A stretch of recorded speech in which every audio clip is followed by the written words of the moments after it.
Hola a todos y a todas. En este vídeo vamos a ver qué son las carreras de orientación. Responderemos algunas preguntas como estas. ¿Qué es la orientación? ¿Qué tipos de carreras de orientación hay? ¿Cuáles son las habilidades técnicas que se utilizan y cómo se entrena esa técnica? La última pregunta que pone cómo se diseña un trazado y cómo se organiza una carrera lo veremos en otro momento. Empezaremos por la primera pregunta. ¿Qué es la orientación? Pues bien, la orientación es un deporte de navegación que se practica al aire libre, donde se visita una serie de puntos de control señalizados con balizas. Las balizas son esos, como veis en la foto, son esos cuadrados blancos y naranjas que señalizan un control. Nosotros lo que tendríamos que encontrar es el control, no la baliza en sí. La baliza simplemente está señalando el punto que tenemos que encontrar. Ese recorrido que está unido por los puntos de control se elige libremente. Es decir, yo puedo ir por un camino o puedo ir campo a través. Y tengo que pasar por todos esos puntos en el orden en el que me marcan el mapa y en el menor tiempo posible. Aunque es verdad que algunos tipos de carreras de orientación a lo mejor sí permiten elegir otro orden, pero la carrera de orientación en sí tiene el orden, hay que pasar por la baliza número 1, luego la 2, luego la 3, así hasta completar todas en ese orden. En la carrera de orientación tenemos un mapa que normalmente está a escala 1.15.000, a 1.10.000 o a 1.5.000, con lo cual, como podéis ver, son mapas que están con mucho más detalle que el que utilizamos en actividades de senderismo o alpinismo. Los controles están pintados con círculos de 6 milímetros de diámetro de color fucsia o rojo. Las líneas, a diferencia de los mapas del Instituto Geográfico Nacional, sí que indican al norte magnético, puesto que a nosotros nos interesa que el rumbo que hallemos con la brújula sea el más preciso posible, y además sabemos que es un mapa especialmente detallado. O sea que hay elementos pequeños como rocas o pequeñas construcciones que sí que están marcados mientras que no estarían en un mapa normal.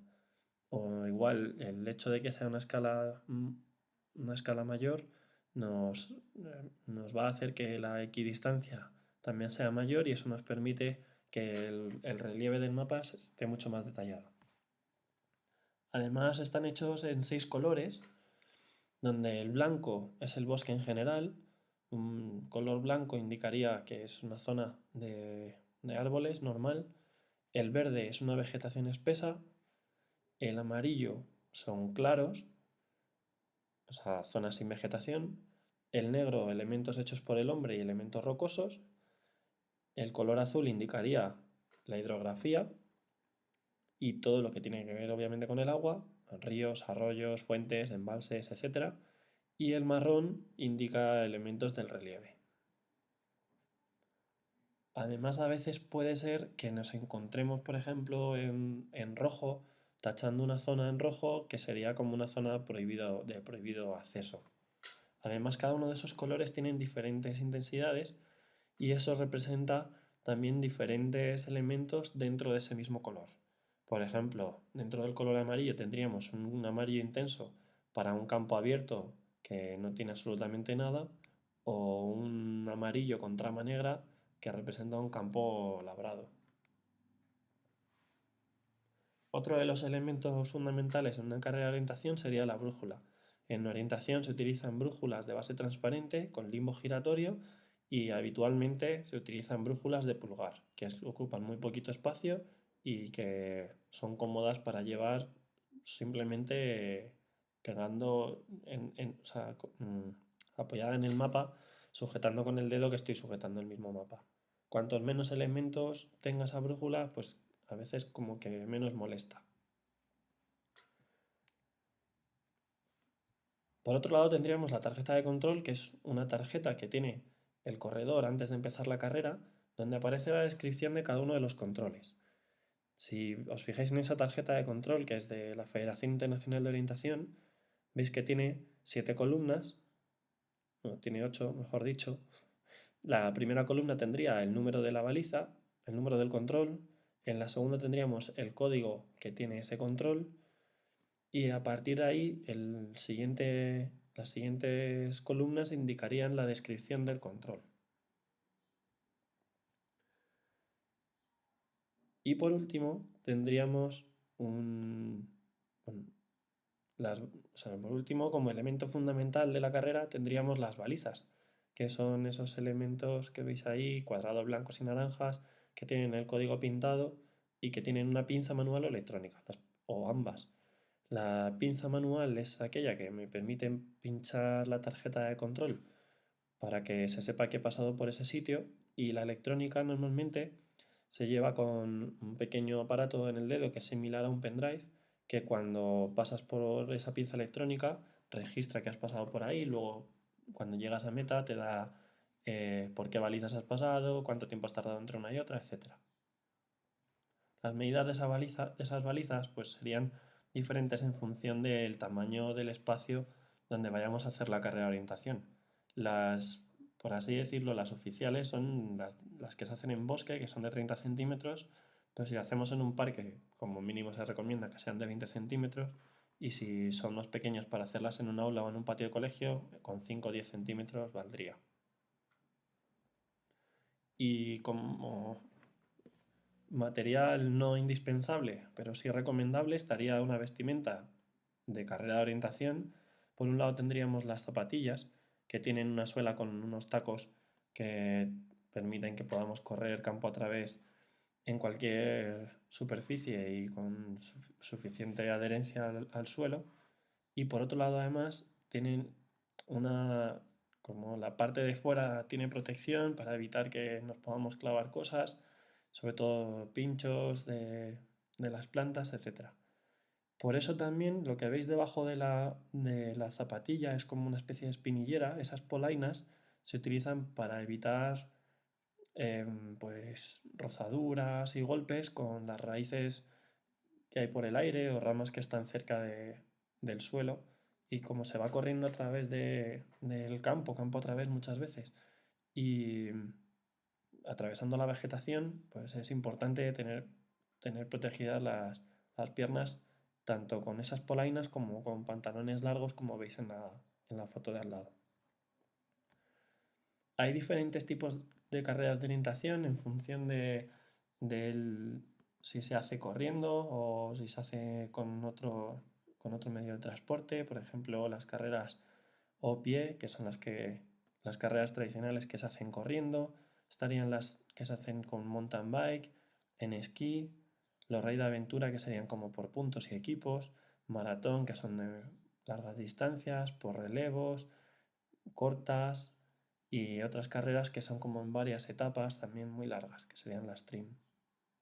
Nosotros en este caso vamos a practicar las carreras o pie, que son las carreras que se hacen individualmente y en el orden en el que marca el mapa, y un raid de aventura, que sería como por puntos, donde podemos elegir a qué controles vamos y a cuáles no en función de cuántos puntos de cada control.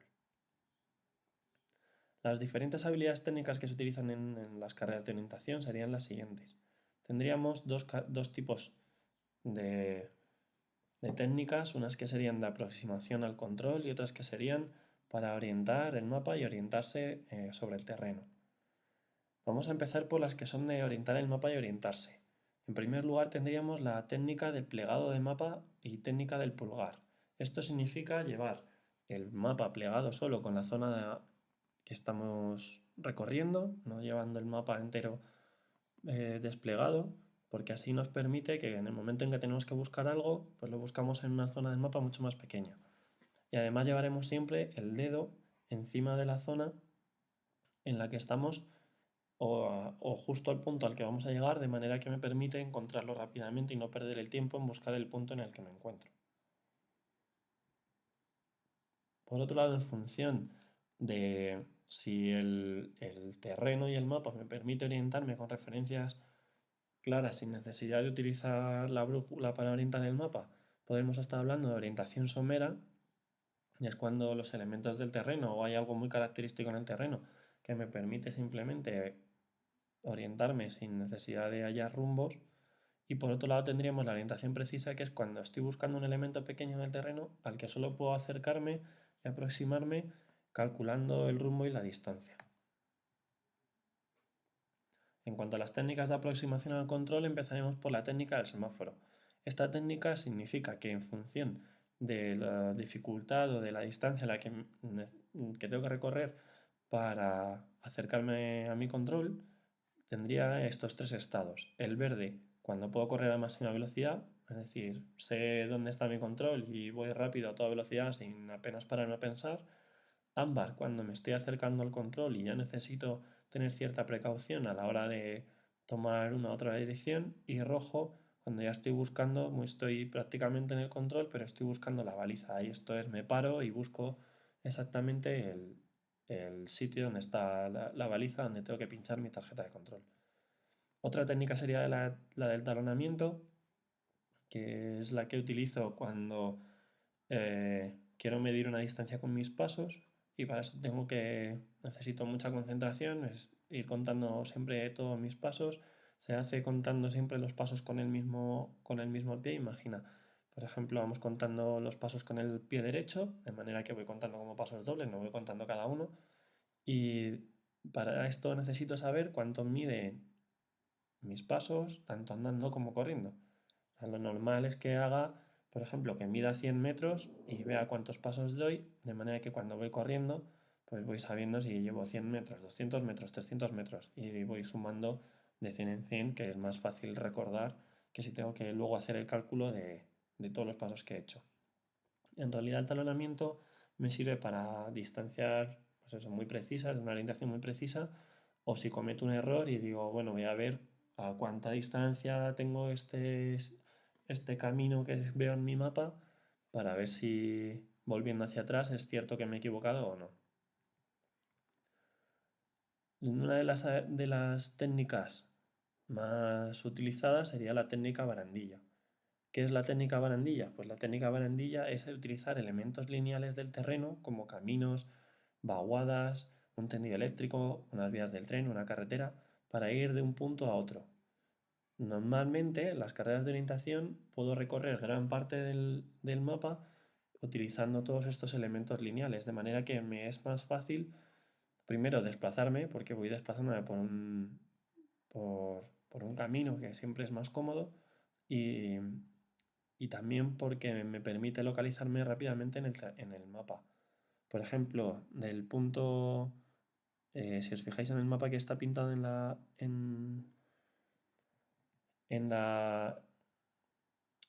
aquí en la presentación, del punto 5 a la meta, que sería ese doble círculo, podría ir en línea recta o bien podría ir siguiendo el camino tal y como marca esa línea discontinua. Alargar un control también es para mí es uno de los elementos, una de las técnicas fundamentales a la hora de orientarse, tanto en las carreras de orientación como en las excursiones. Esto significa tomar un rumbo erróneo hacia uno de los lados del control que estoy buscando a propósito, de manera que cuando llego a ese elemento lineal, por ejemplo en ese mapa, cuando llego a ese camino, sé a qué lado exactamente tengo mi control. Porque si voy a rumbo intentando llegar exacto al punto, cuando me equivoco a un lado o a otro, no sé exactamente hacia qué lado voy. Entonces me ahorra mucho tiempo equivocarme a un lado a propósito para luego simplemente saber que tengo que ir solo hacia la izquierda o solo hacia la derecha. Una técnica similar a la anterior sería aumentar un control, que es cuando agrupamos diferentes elementos que son similares dentro del mapa, como por ejemplo un conjunto de rocas, un conjunto de em, árboles singulares o varios claros que están juntos, y agruparlos en un mismo control como si lo hiciéramos más grande, de manera que atacamos a ese conjunto en lugar de atacar al punto en concreto que estamos buscando. Y así es más sencillo buscar un elemento más grande y más fácil no equivocarnos.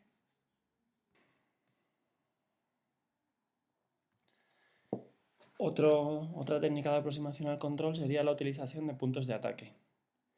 Un punto de ataque es un elemento que es fácilmente encontrable, reconocible en el mapa y en el terreno, como una construcción, un cruce grande de camino, el final de un camino, de manera que una vez que lo he encontrado, puedo atacar desde ahí el control, que sí que es un elemento no tan fácilmente reconocible.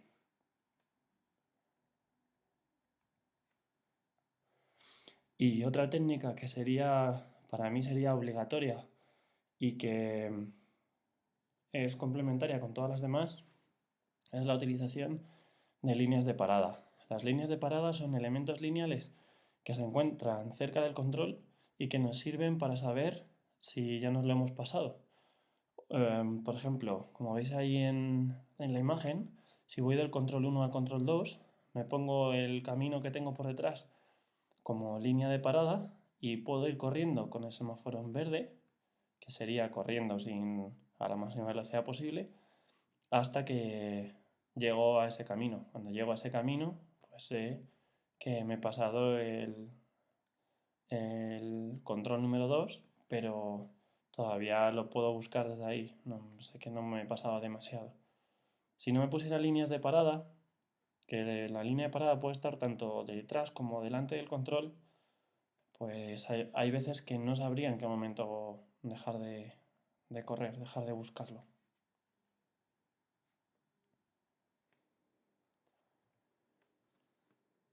En cuanto a cómo se entrena la técnica, pues hay diferentes formas Yo lo que voy a plantear aquí son como diferentes ejercicios que se pueden utilizar para entrenar estas formas de aproximarse a los controles. El primer ejercicio para entrenar la técnica serían las carreras en línea. Estos son mapas, aunque no se percibe muy bien en la imagen, pero es un mapa donde en lugar de estar pintado los controles, está pintada una línea por donde el corredor debería ir siguiendo esa misma línea durante todo el camino para ir pinchando, ir picando en la tarjeta de control todas las balizas que se encuentren en el recorrido. Otro ejercicio sería el de las balizas falsas, que es un ejercicio en el que en cada uno de los puntos de control hay diferentes controles pintados, pero que no son todos verdaderos, y el corredor tiene que conseguir saber cuál de esos es el verdadero y picar solo en el verdadero. Pasillos y ventanas sería dar un mapa donde el corredor solo tiene la información de rumbos, distancias y del terreno solo en el lugar donde se encuentra su baliza. La carrera incompleta es un tipo de ejercicio donde el corredor va a encontrar muchas balizas pintadas en el mapa, pero de las cuales solo algunas están en el terreno. ¿Para qué se hacen este tipo de ejercicios? Pues para que entrenar también la capacidad psicológica del corredor, asegurarse de que ha estado en ese sitio y decir, bueno, no la he encontrado porque pienso que no la he encontrado, y saber si no la he encontrado realmente porque no estaba en el lugar donde estaba pintado en el mapa o bien porque verdaderamente en ese sitio no había baliza. Luego tendríamos el entrenamiento noruego, que es que en cada baliza hay un mapa del siguiente trozo que hay que encontrar. Autobús o seguir al rey sería ir siguiendo a alguien sin tener el mapa y en un punto determinado que es el que hace de rey pues les da el mapa a los corredores y tendrían que encontrar la siguiente baliza. Y un mapa mudo, que son zonas del mapa que están en blanco y que solo se puede llegar a él o bien hallando el rumbo y la distancia o de ninguna otra manera porque no hay información del terreno de esa zona. Y con esto acabamos el vídeo y a partir de ahora lo que tenemos que hacer es practicar, poner en práctica todas estas habilidades y técnicas directamente sobre el terreno en las siguientes carreras de orientación.